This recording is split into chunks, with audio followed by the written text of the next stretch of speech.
Hello guys, आप सभी का अपने YouTube channel lost in studies में स्वागत है।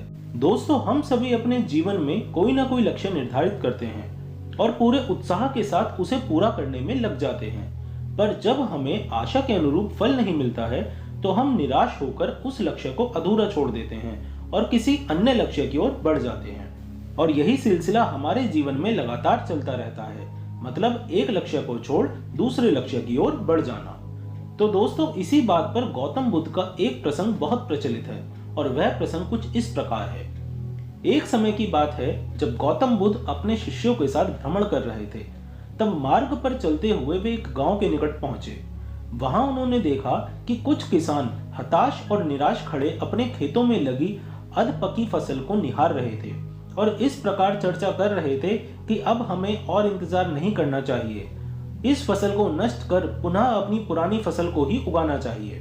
दरअसल उस गांव के लोग पहली बार ईख की खेती कर रहे थे। इससे पहले वे सभी गेहूं की खेती किया करते थे। उन्होंने कहीं सुना था कि ईख की खेती करने से अधिक लाभ होता है। यही विचार कर उन्होंने ईख की खेती करने का निर्णय लिया था।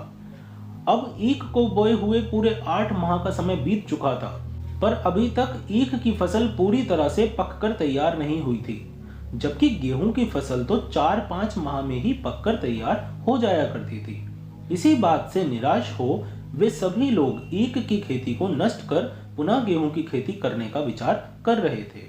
गौतम बुद्ध ने इस स्थिति को देखा और अपने अनुयायियों संग उन गांव के लोगों को भी एक शिक्षाप्रद कहानी सुनाने का निश्चय किया। फिर गौतम बुद्ध पास के ही एक पेड़ के नीचे जाकर बैठ गए और उनके सभी शिष्य तथा गांव के लोग भी उनके सामने बैठ गए। गौतम बुद्ध ने उनसे कहा, एक बार की बात है, एक गांव में एक किसान रहता था जो अपने खेत के लिए पानी की तलाश कर रहा था। वह किसान पानी की खोज में खुदाई करने के लिए बहुत उत्साही था और उसने एक जगह पर थोड़ी देर खुदाई की, लेकिन खुदाई करने के बाद भी उसे पानी नहीं मिला। उसने सोचा कि शायद पानी कहीं और मिलेगा, इसलिए उसने उस खुदाई को बीच में छोड़कर दूसरी जगह खुदाई करना शुरू कर दिया।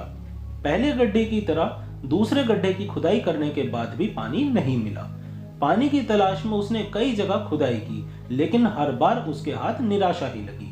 बुद्ध ने आगे कहा, बार बार खुदाई करने के बाद अब किसान थक चुका था और निराश होकर उसने सोचा कि उसकी मेहनत बेकार गई और वह वहां से चला गया। लेकिन फिर उसके कुछ दिनों बाद एक और किसान पानी की तलाश में उसी जगह पर आया जहां पर पहले किसान ने खुदाई की थी। उसने पहली जगह की खुदाई को देखा और वहां पानी की तलाश की। उसने पहले गड्ढे को ठीक से जांचा और पाया कि पानी वहां बहुत पास था, लेकिन पहले किसान की खुदाई पर्याप्त गहरी नहीं थी, इसलिए उसे पानी नहीं मिल पाया था।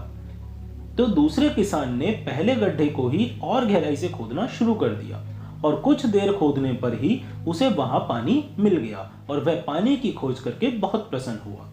गौतम बुद्ध ने अपने समक्ष बैठे सभी लोगों की ओर देखते हुए और उन्हें समझाते हुए कहा कि इस कहानी से हमें यह सीखने को मिलता है कि पहले किसान ने गड्ढा खोदते समय धैर्य नहीं रखा और लगातार प्रयास नहीं किए, जबकि दूसरे किसान ने पहले से की गई खुदाई का उपयोग करते हुए अपनी मेहनत को जारी रखा और अंततः उसने सफलता प्राप्त की। यह बताता है कि धैर्य और लगातार प्रयास से ही सफलता मिलती है।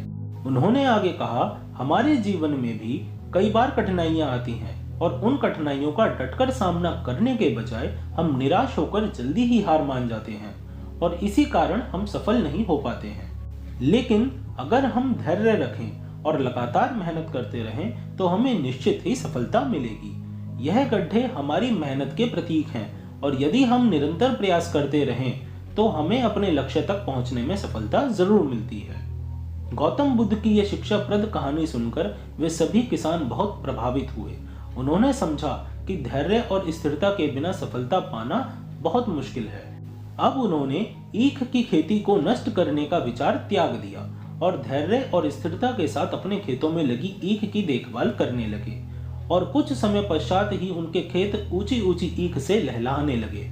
इस प्रकार गौतम बुद्ध ने गहरे गड्ढों और पानी की खोज के माध्यम से धैर्य की महत्वपूर्ण शिक्षा दी, जो हर व्यक्ति के जीवन में काम आ सकती है।